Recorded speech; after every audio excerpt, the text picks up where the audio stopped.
las urgencias oncológicas son complicaciones que tienen los pacientes oncológicos que pueden presentarse durante la evolución de un paciente con cáncer, ya sea al debut de la patología o durante la evolución. Estas urgencias, yo diría que las más frecuentes de ver es la neutropenia febril y también la hipercalcemia.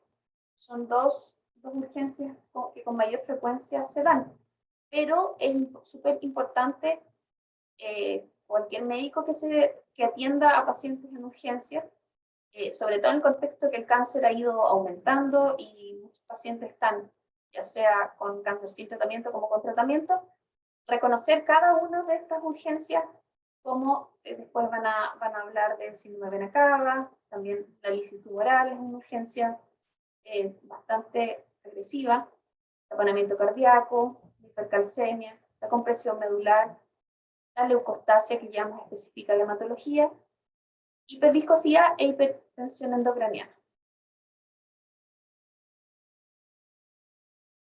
La neutropenia febril, bueno, en el fondo es una infección en un paciente con cáncer. Las infecciones en general son complicaciones bastante frecuentes, tanto pacientes que están con neutropenia como pacientes no neutropénicos. 8 por cada 100 pacientes que reciben quimioterapia tienen neutropenia febril, que es neutropenia severa más un cuadro infeccioso agregado. ¿Y qué implicancias tiene? Que puede indicar uso antibiótico, hospitalización, aumento de los costos en salud y también puede llegar a ser mortal si no se hacen no se toman las medidas adecuadas en forma precoz. Que también implica tener una neutropenia febril, que se pueden generar retrasos en la quimioterapia y también eso influir en el resultado final del pronóstico del paciente. ¿Cómo se define? Se define como fiebre. Esta definición, la primera que les voy a mostrar, es de la revista chilena Infectología. Pueden encontrar variaciones según la norma, puede ser 38, o 38.3, hay otras que aparecen 38.5, pero la revista chilena Infectología define como temperatura mayor a 38.3 en una oportunidad, o mayor a 38 distanciadas por 1 hora. Generalmente el paciente ya llega febril más de 1 hora. Asociado a un recuento absoluto de neutrófilos menor a 500, o que se espera que este RAN vaya descendiendo, sobre todo cuando hay un antecedente de quimioterapia. Hablamos también según las guías ANDA, que son las guías del programa de drogas antineoplásicas, afina un poquito y dice sospecha neutropenia febril ya con temperatura mayor a 37,5, o si no hay fiebre pero hay una clínica sugerente de algún foco. Y también que reviste mayor gravedad la neutropenia profunda con un RAN menor a 100. Ahí es importante tener en cuenta que estos pacientes tienen el pronóstico. Lo otro es que cuando la fiebre es más alta, 39-40, también tiene importancia pronóstica.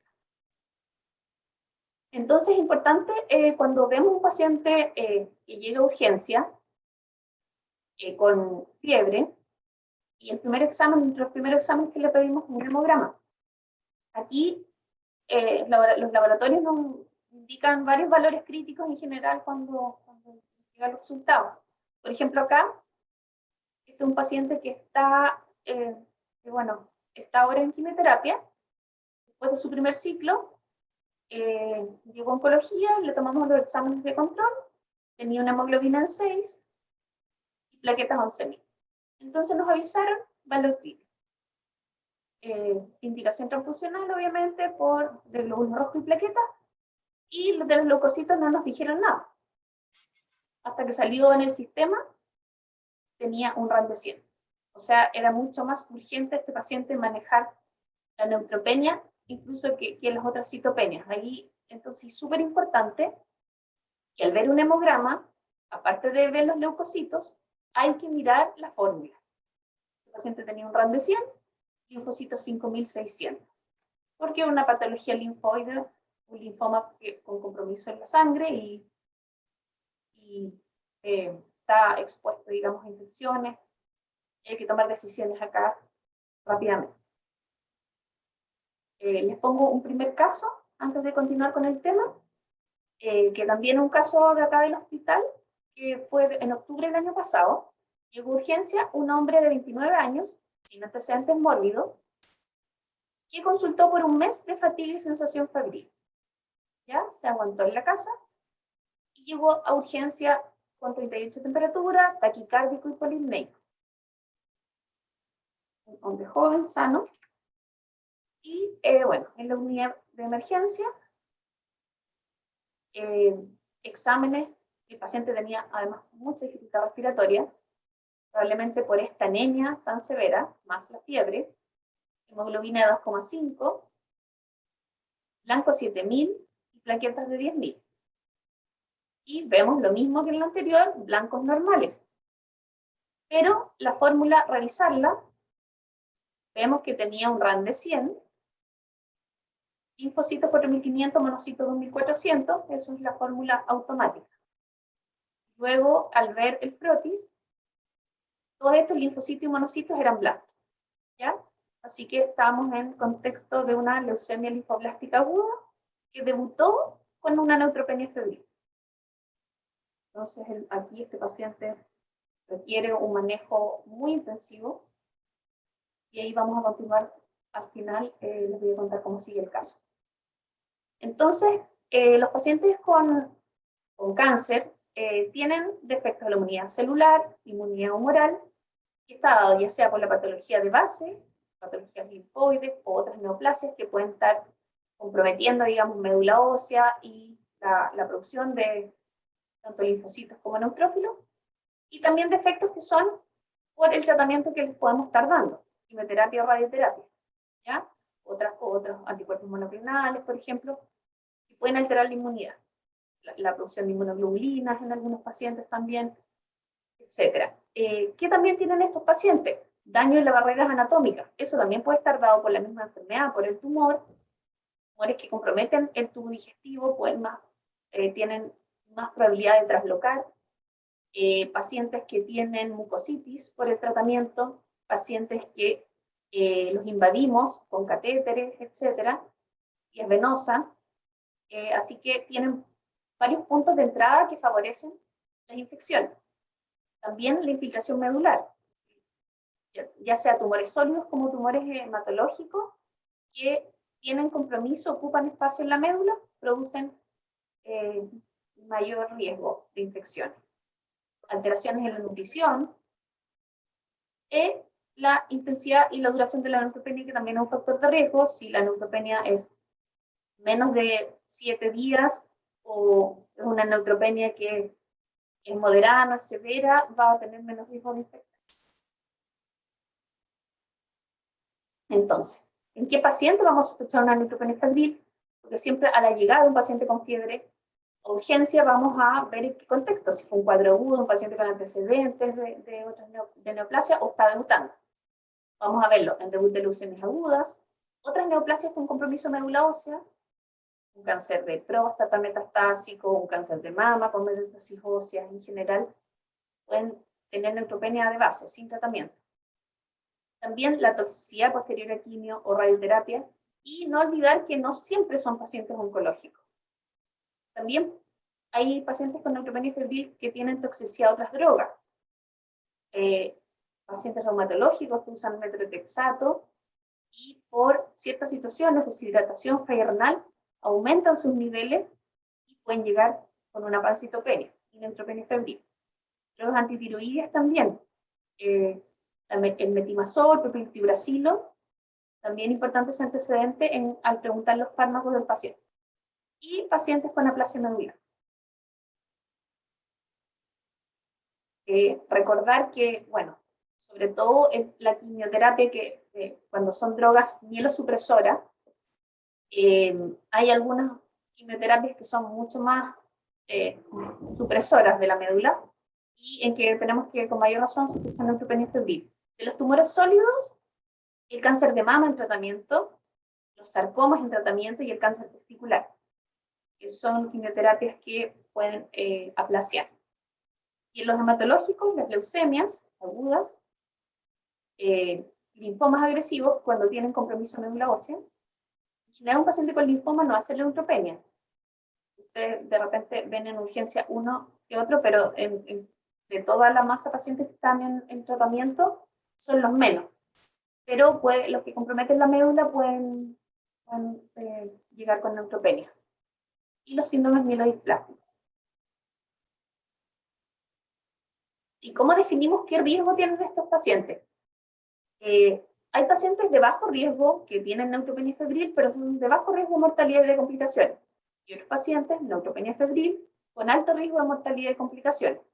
Se habla de bajo riesgo cuando hay un riesgo de complicaciones menor a un 5% y una mortalidad menor a 1%.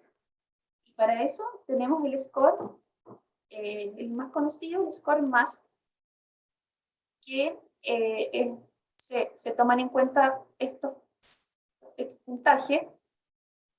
Si el paciente llega asintomático con síntomas leves, tiene mayor puntaje y eso es menor riesgo. A mayor puntaje, menor riesgo, ¿ya? Entonces, síntomas leves, 5 puntos. Síntomas moderados, 3 puntos. Si el paciente tiene síntomas severos, ya 0 puntos, o sea, más riesgo. Ausencia de hipotensión, ausencia de EPOC, tiene puntaje cuando es tumor sólido, o ausencia de infección fúngica. Por eso, en general, los hematológicos se consideran neutropenia febril de alto riesgo. Cuando hay ausencia de deshidratación, tienen más puntos. Paciente, cuando inicia la fiebre de forma ambulatoria, se considera también de menor riesgo versus un paciente que, estando neutropénico, se infecta estando hospitalizado. Y también la edad menor de 60 años. Entonces, una puntuación mayor a 21 indica que el paciente tiene un bajo riesgo de complicación. Ahora, en cuanto a qué infecciones tienen los pacientes con neutropenia, aquí está destacada la flora endógena. Acá nos vamos a pensar en agentes etiológicos externos en general, sobre todo a nivel de, o sea, el tema de infecciones bacterianas. Son bacterias que están en la flora endógena, en la boca, en el intestino, en la piel, ¿ya? También podemos tener agentes intrahospitalarios, sobre todo en pacientes que han estado hospitalizados o que están con catéteres, ¿ya? Sondas, catéteres, vías venosas y han estado más de una semana hospitalizados en general. Entonces, los agentes infecciosos de mayor frecuencia son las bacterias. Los hongos se dan en neutropenias prolongadas.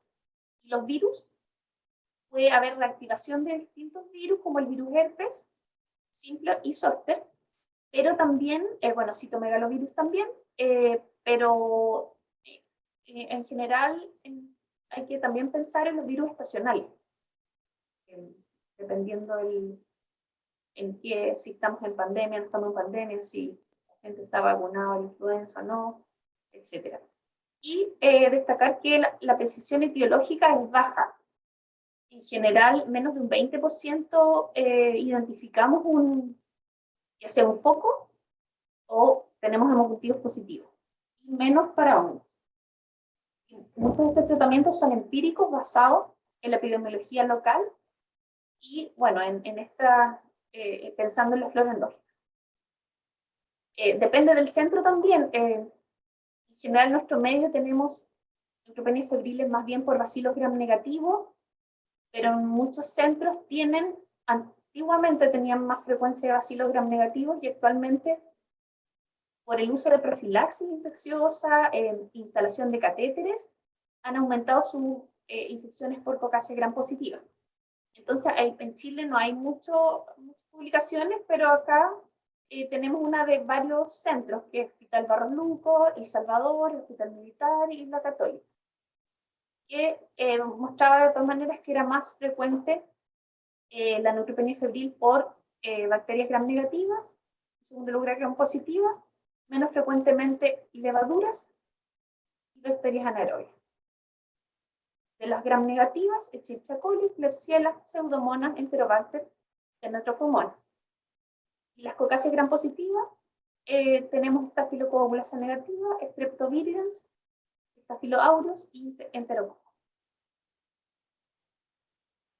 Entonces, esos son los patógenos más frecuentes. De repente aparece Helicobacter, Acinetobacter, pero en nuestro medio, bueno, hay que siempre, un paciente hospitalizado, pensar en otras bacterias, pero en nuestro medio se dan más bien bacterias sensibles de la flora. En cuanto a los hongos, ¿cuándo vamos a sospechar la neutropenia prolongada? Por ejemplo, igual en este paciente que les presenté en el caso clínico de que llevaba un mes de evolución con síntomas, ya una semana completa con fiebre. El paciente no había consultado en forma precoz. Entonces ahí, este paciente sí es una neutropenia prolongada. Pero son los menos. En general tienen neutropenia de mayor corta duración y llegan con infecciones bacterianas, pero considerar los hongos en ese contexto. También cuando han usado antibioterapia de amplio espectro y uso de corticoides. Y aquí tenemos la cándida principalmente y el aspergillus, que dan cuenta del 80-90% de estas infecciones. Los otros hongos son menos frecuentes y menos el pneumocystis, que ahora con los pacientes que dan con profilaxis, si no estuvieran en profilaxis sería más frecuente el pneumocystis, pero todos los tumores, por lo menos hematológicos, leucemias, tienen una profilaxis con protimozazol trisemanal. Y ahí los hongos, 3% multiplicativos positivos solamente en cándida en este estudio nacional. Bastante bajo. Los virus, como les dije, la reactivación de los virus herpes, sobre todo en tratamientos, por ejemplo, mieloma que usan bortezomib o pacientes que usan dosis de corticoides. Lo mismo que les había comentado antes. Entonces, ¿cómo se hace la evaluación de un paciente con neutropenia febril? Lo primero, que tiene que ser un reconocimiento rápido y oportuno. Y ese tiempo es vital para el paciente.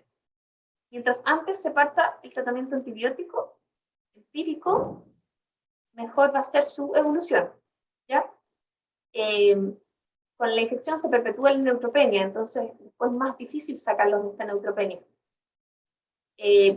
Además, considerar que los signos y los síntomas pueden ser mínimos, y el paciente neutropénico en la fiebre es la única señal de infección muchas veces. Hay que evaluar el estado general y la hemodinamia.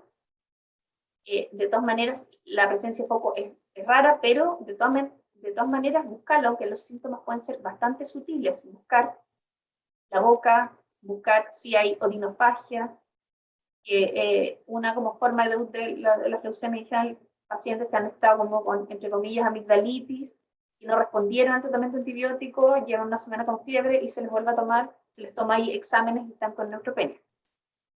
Pero también diarrea, dolor abdominal, dolor perianal, esos son probables focos etiológicos y que hay que considerar para hacer un ajuste de antibióticos. También resumir la etiología según en los antecedentes epidemiológicos del paciente, si ha tenido infecciones antes, la duración de la neutropenia, si ha usado profilaxis antibiótica, sobre todo con ciprofloxacino o levofloxacino, pueden tener bacterias gram positivas. Y la epidemiología local. Es como el primer enfoque, el primer manejo. Ahora, en la anamnesis, ¿qué preguntar? Días desde la última quimio, profilaxis antibiótica, patógenos ya documentados, focos tratados previamente. Esta evaluación clínica debe ser seriada, o sea, si llega un paciente a urgencia, luego en sala, también preguntar sitios de alta concentración de flora comensal, revisar la piel, revisar la boca y la zona perianal, está contraindicado el tacto rectal, pero hay que inspeccionar. La mucositis a nivel de la mucosa oral, dolor periodontal, hacer búsqueda de flebitis, de foliculitis, mirar los pies, etcétera. Los síntomas gastrointestinales pueden ser bastante, como entre los más frecuentes, un poquito de dolor abdominal, diarrea, hemorroides complicadas, fisuras o solo dolor perianal.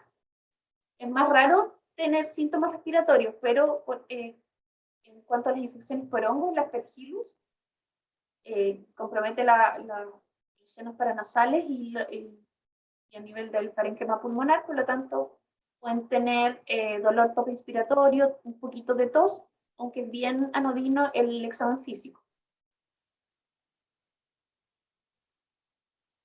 ¿Qué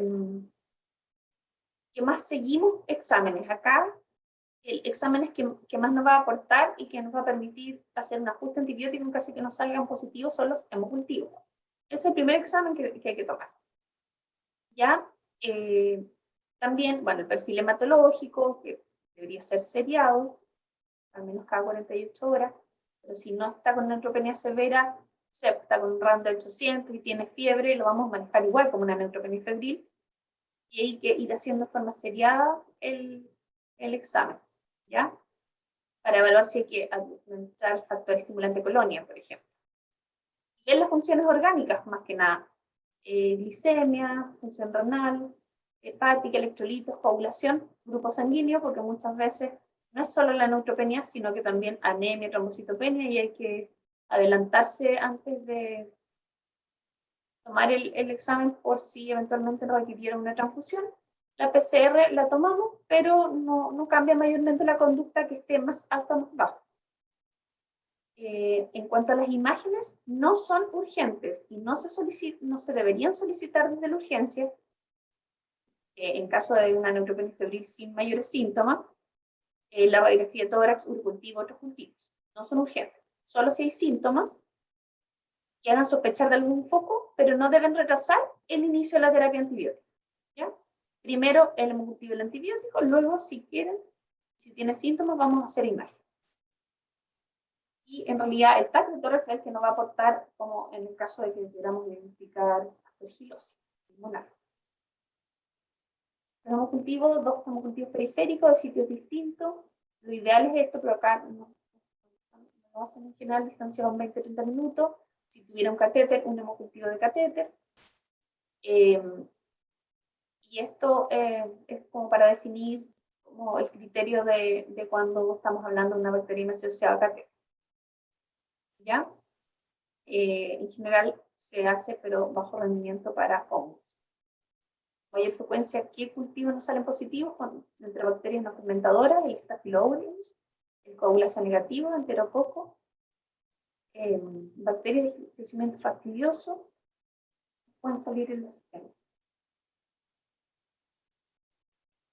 Entonces, yéndonos al score que vimos al principio, el score MASC, nuestro manejo lo vamos a definir según este riesgo. Pacientes de bajo riesgo pueden ser de manejo ambulatorio, pero asegurando una evaluación seriada cada 24 horas. Esto hay que ver si es practicable.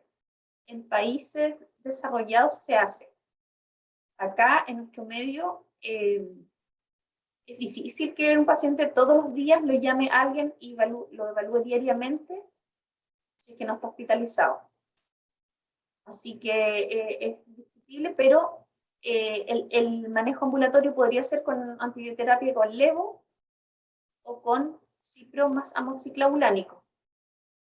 Pero este esquema no es para hospitalizados. Esto es cuando lo vemos al paciente, lo mandamos para la casa.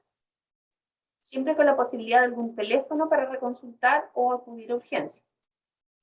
Riesgo alto, consideramos que es una emergencia médica de alta mortalidad, por lo tanto hay que hospitalizar para hacer aislamiento y un manejo más agresivo. Y en ese manejo es el que nos vamos a centrar desde que el paciente está en urgencia hasta que ya está en manos de su tratante, digamos, especialista, ya sea el que va a estudiar el caso o que tratantes que le hayan dado el tratamiento.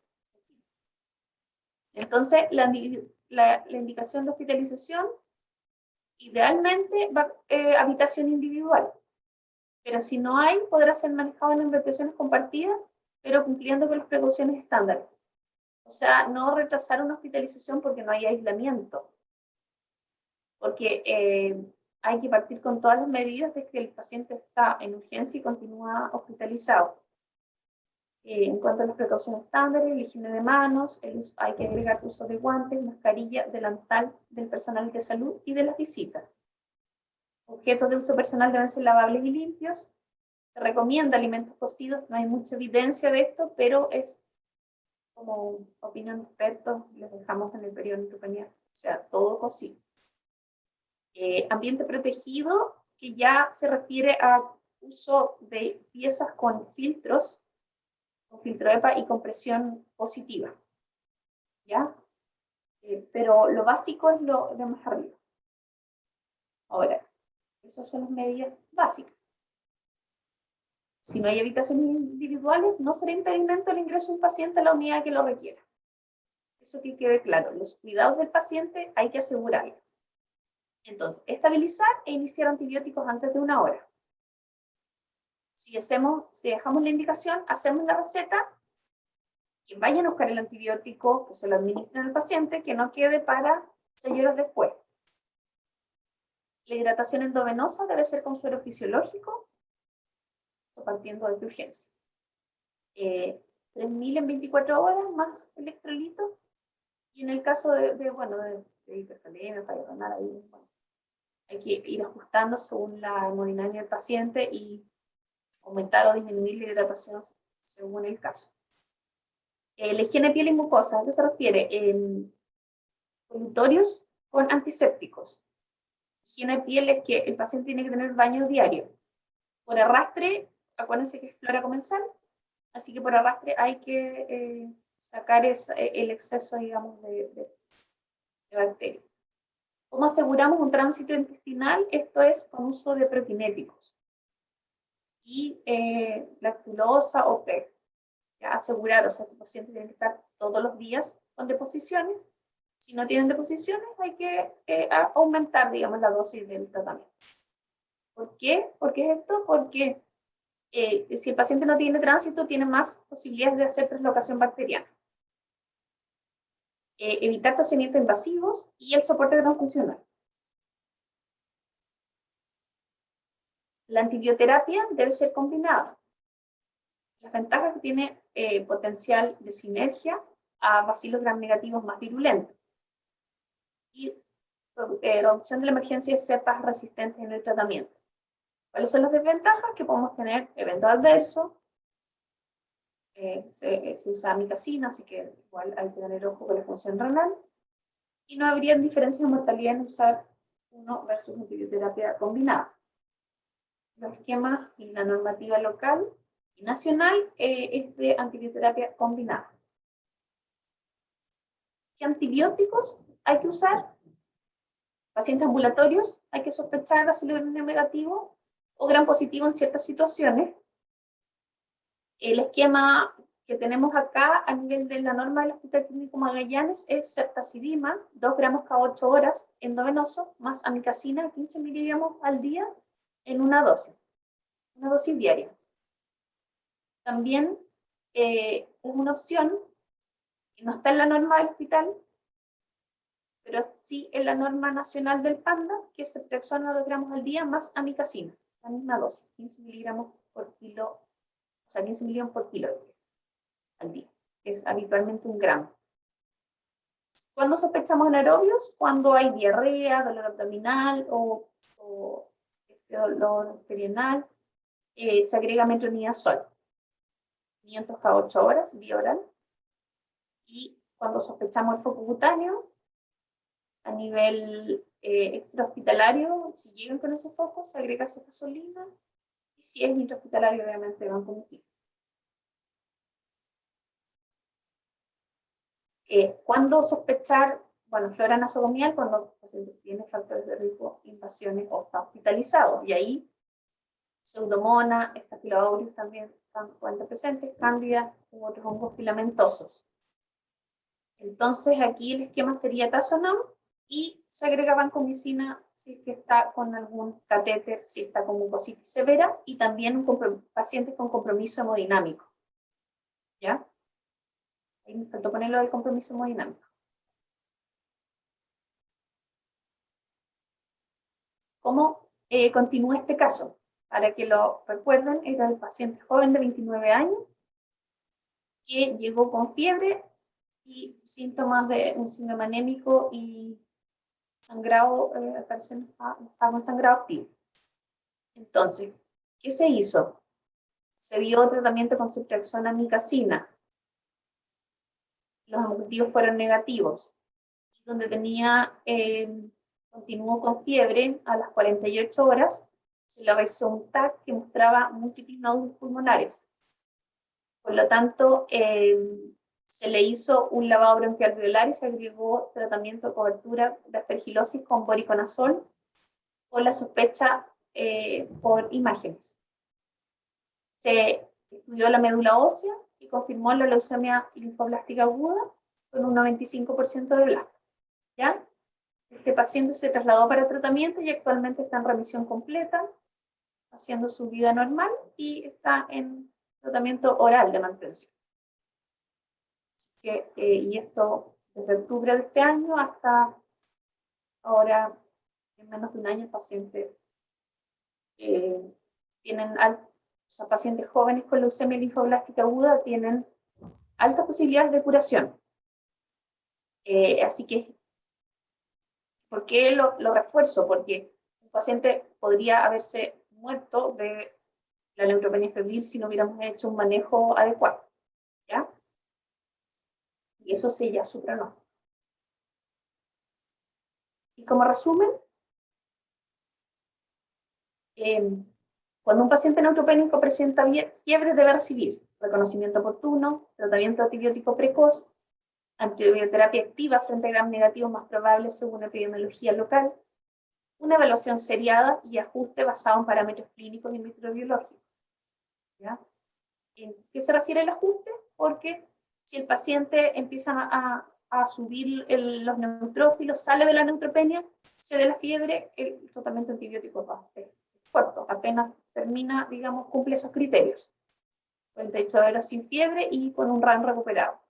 Versus si un paciente persiste con fiebre, ahí empezamos a escalar un tratamiento antibiótico y a pedir imágenes o nuevos hemocultivos. Así que por eso esa evaluación tiene que ser seriada. ¿Y qué considerar como el riesgo de estos pacientes según la enfermedad hematológica de base, si había una quimio reciente, y estimar la duración de la neutropenia como para sospechar agentes de mayor agresividad o resistencia. ¿Ya? Y eso es todo. Voy a dar la palabra para que puedan hacer alguna pregunta.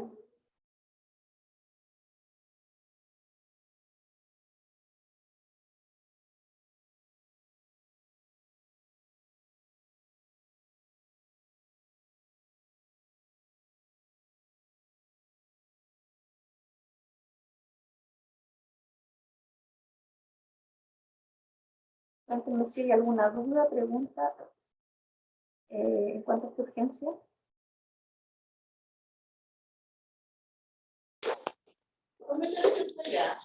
Muchas gracias, doctora. ¿Hay consultas?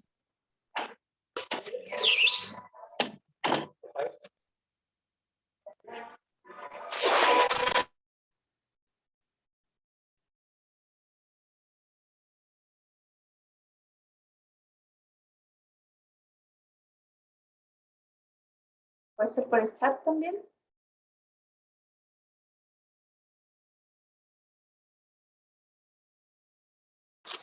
Sí, puede ser directa o por el chat, la consulta.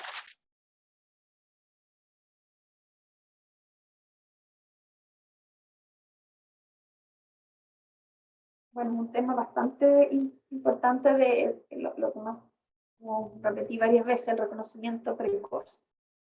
O sea, los pacientes en que la neutropenia se reconoció precozmente en urgencia, se hace todo como está escrito ahí en simple, pero que se concretice todo ese manejo, la mayoría tiene una evolución bastante buena.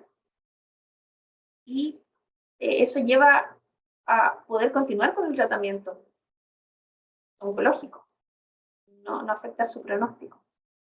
Si retrasamos la quimio una semana, ya estamos dejando la enfermedad que progrese.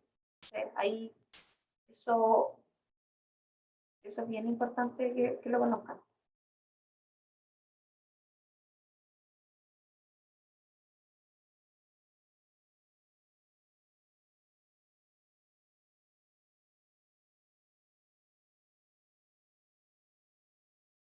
No sé si no hay ninguna pregunta. Gracias. Muchas gracias, doctora Cardemil. Excelente su presentación. Muchas gracias por colaborar en el curso. Nos vemos entonces la próxima semana con las clases de la doctora Holch. Gracias. Buenos días.